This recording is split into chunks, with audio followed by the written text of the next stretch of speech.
I really love this Ebony pencil because you get some really beautiful dark contrast values and shades. And so I'm going to start with 3 good size organic shapes.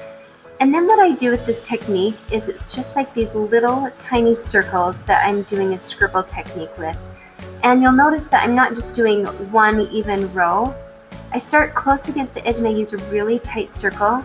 And then I go back and forth and I'm coming from the outside edge toward the center. And I'm doing a fairly light medium pressure to start with, because what I want to do is get this loose graphite that I get from this Ebony pencil to be my first layer before I start putting a lot of pressure. If I put too much pressure at first, it gets very dark and I get these really deep imprints into the paper, and it's like those dark areas pop and I can't get them to blend in smoothly.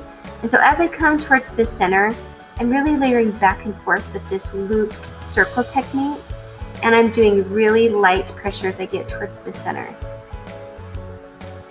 And then I stop once I get that even pressure everywhere that I like, and then I'm going to go in again with the very tight close circles as I get my darker values, and then I get my circles as I go towards the center. I'm getting those medium light values to the highlights.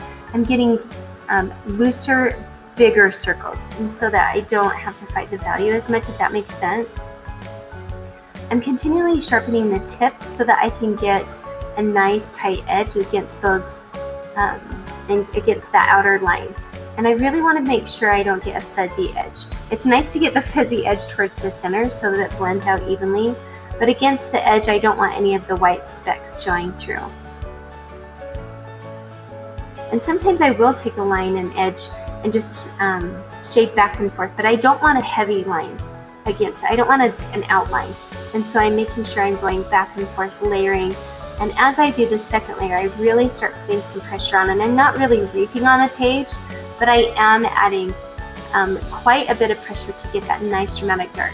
But let's look at the do's and don'ts. In the bottom left-hand corner, I don't want you doing a nice even row, and then the next row a little bit lighter, and then the next row a little bit lighter, till the point where it almost looks like a rainbow. That's not what you want. You want even blending. And so on the main screen, you can see I just go back and forth and back and forth, and that's how I avoid that. The other thing I see quite often that students will make the mistake is a really heavy outline, and then they'll go in and do the proper technique. That heavy outline just doesn't look right. We want it to blend all the way to the edge so it looks like a nice object. Okay, good luck.